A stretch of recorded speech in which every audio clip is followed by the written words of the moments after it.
ದೇಶಾದ್ಯಂತ ಸನ್ಮಾನ್ಯ ಪ್ರಧಾನಮಂತ್ರಿಗಳ ಕಲ್ಯಾಣ ಯೋಜನೆಗಳಿರ್ತಕ್ಕಂಥದ್ದು ಈ ಒಂದು ಜನೌಷಧಿ ಕೇಂದ್ರ ಅಂತಕ್ಕಂಥದ್ದು. ಇವತ್ತು ದೇಶದಲ್ಲಿ ಸುಮಾರು 15,000ಕ್ಕಿಂತ ಅಧಿಕ ಈ ಜನೌಷಧಿ ಕೇಂದ್ರಗಳು ಇವತ್ತು ಉತ್ತಮ ಸೇವೆ ನೀಡ್ತಾ ಇದೆ. ಇವತ್ತೇನು ಮಧ್ಯಮ ವರ್ಗ ಮತ್ತು ಬಡವರಿಗೆ ಕೈಗೆ ನಿಲ್ತಕ್ಕಂಥ ಔಷಧಿ ಇವತ್ತೇನಂದ್ರೆ ಸಿಗ್ತಾ ಇದೆ, ಸಕಾಲಕ್ಕೆ ಸಿಗ್ತಾ ಇದೆ. ಇವತ್ತು ಎಷ್ಟೋ ರೋಗಿಗಳು ತಮ್ಮ ನೋವುಗಳನ್ನು ಗುಣವಾಸಿ ಮಾಡ್ಕೊಳ್ತಾ ಇದ್ದಾರೆ. ಆದರೆ ಇದು ನಮ್ಮ ರಾಜ್ಯದಲ್ಲಿ ಇವತ್ತೇನು ರಾಜ್ಯ ಸರ್ಕಾರ ಸುಮಾರು ನಮ್ಮ ರಾಜ್ಯದಲ್ಲೂ ಕೂಡ 1,541 ಜನೌಷಧಿ ಕೇಂದ್ರಗಳಿದೆ.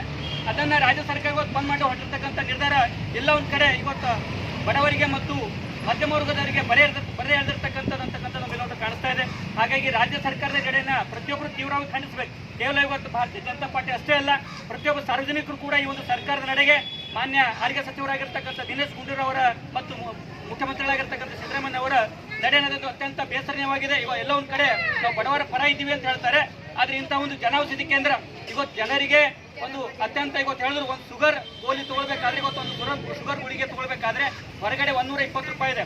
ಆದರೆ ಇದೇ ಗೊತ್ತು ನಾವೇನಪ್ಪ ಜನೌಷಧಿ ಕೇಂದ್ರ ತಗೊಳ್ಬೇಕಾದ್ರೆ ಕೇವಲ 18-19 ರೂಪಾಯಿ ಸಿಗ್ತದೆ. ಆದರೆ ಇಂಥ ಒಂದು ಔಷಧಿಯನ್ನ ಇವತ್ತು ಕೈ ನೀಡಿರ್ತಕ್ಕಂಥ ಔಷಧಿಗಳು ಇವತ್ತು ಸಾಮಾನ್ಯರಿಗೆ ಜನಸಾಮಾನ್ಯರಿಗೆ ಸಿಗ್ತಾ ಇದೆ. ಇದರಿಂದ ಎಷ್ಟೋ ನೋವುಗಳು ಮತ್ತು ಸಾವುಗಳು ಕಡಿಮೆ ಆಗ್ತಾ ಇದೆ. ಆದರೆ ಇದನ್ನು ಅರಿಯದ ರಾಜ್ಯ ಸರ್ಕಾರ ಎಲ್ಲೋ ಒಂದು ರಾಜಕೀಯ ಒಂದು ದ್ವೇಷದ ರಾಜಕಾರಣ ಮಾಡೋದಕ್ಕೋಸ್ಕರ ಇವತ್ತು ಉತ್ತಮ ಸೇವೆ ಸಲ್ಲಿಸ್ತಕ್ಕಂಥ ಜನೌಷಧಿ ಕೇಂದ್ರಗಳನ್ನ ಬಂದ್ ಮಾಡ್ಲಿಕ್ಕೆ ಹೊರಟಿದೆ. ಅದನ್ನು ನಾವು ತೀವ್ರವಾಗಿ ಖಂಡಿಸ್ತೇನೆ. ಜೊತೆಗೆ ರಾಜ್ಯ ಸರ್ಕಾರ ಇವತ್ತು ವಿಶೇಷವಾಗಿ ನಾನು ಆರೋಗ್ಯ ಸಚಿವರಾಗಿರ್ತಕ್ಕಂಥ ದಿನೇಶ್ ಗುಂಡೂರಾವ್ ಅವರಿಗೆ ಹೇಳ್ತಾ ಇದ್ದೇನೆ, ತಮಗೆ ಕಿಂಚಿತ್ತಾದರೂ ಇವತ್ತೇನು ಬಡವರು ಮತ್ತು ಮಧ್ಯಮ ವರ್ಗದ ಬಗ್ಗೆ ಕಾಳಜಿ ಇದ್ರೆ ಇವತ್ತು ಸರ್ಕಾರಿ ಆಸ್ಪತ್ರೆಗೆ ಹೋಗಿ ಭೇಟಿ ಮಾಡಿ. ಇವತ್ತು ಹಳ್ಳಿಗಳಲ್ಲಿರ್ತಕ್ಕಂಥ ಸರ್ಕಾರಿ ಆಸ್ಪತ್ರೆಗಳ ಸ್ಥಿತಿ ಯಾವ ರೀತಿ ಇದೆ ನೋಡ್ರಿ. ಎಷ್ಟೋ ಇವತ್ತು ನರ್ಸ್ ಪೋಸ್ಟ್ಗಳು ಖಾಲಿ ಇದೆ, ಡಾಕ್ಟರ್ಗಳಿಲ್ಲ, ಅಲ್ಲಿರ್ತಕ್ಕಂಥದ್ದು ಒಂದು ಆಂಬ್ಯುಲೆನ್ಸ್ ಸೇವೆ ಕೂಡ ಸರಿಯಾಗಿಲ್ಲ. ಅದು ಇದ್ರ ಬಗ್ಗೆ ತಾವು ಲಕ್ಷ್ಯ ವಹಿಸ್ತಾ ಇಲ್ಲ. ಇವತ್ತು ಅಲ್ಲಿರ್ತಕ್ಕಂಥ ಖಾಲಿ ಹುದ್ದೆಗಳು ಭರ್ತಿ ಮಾಡ್ತಾ ಇಲ್ಲ. ಎಷ್ಟೋ ಹಳ್ಳಿಗಳಲ್ಲಿ ಇವತ್ತೇನಂದ್ರೆ ಪ್ರಾಥಮಿಕ ಆರೋಗ್ಯ ಕೇಂದ್ರದ್ದು ಸಮುದಾಯ ಆರೋಗ್ಯ ಕೇಂದ್ರ ಆಗಬೇಕು ಅಂತಕ್ಕಂಥ ಬೇಡಿಕೆ ಇದೆ. ಅಲ್ಲಿ ಇವತ್ತು ಎಲ್ಲ ಒಂದು ಕಡೆ ರಾಜ್ಯ ಸರ್ಕಾರ ಈ ವಿಷಯದಲ್ಲಿ ನಿರ್ಲಕ್ಷ್ಯ ತೋರ್ತಾ ಇದೆ. ಆದರೆ ಇವತ್ತು ಅನಾವಶ್ಯಕವಾಗಿ ಯಾವುದೋ ಒಂದು ಉತ್ತಮ ಸೇವೆಯನ್ನು ಇವತ್ತು ಸಮಾಜದಲ್ಲಿ ಕೊಡ್ತಾ ಇದೆ.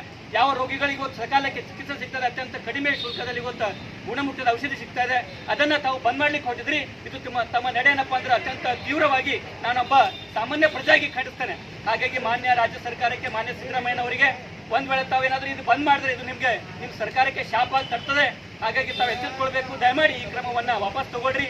ಇಲ್ಲವಾದಲ್ಲಿ ಇವತ್ತೇನು ಬರೀ ಪಕ್ಷ ಅಂತ ಹೇಳಿದ್ರೆ ಎಲ್ಲ ಸಂಘಟನೆಗಳು ಸಾರ್ವಜನಿಕರು ಕೂಡ ಬೀದಿಗಳು ಪ್ರತಿಭಟನೆ ಮಾಡ್ತೇವೆ.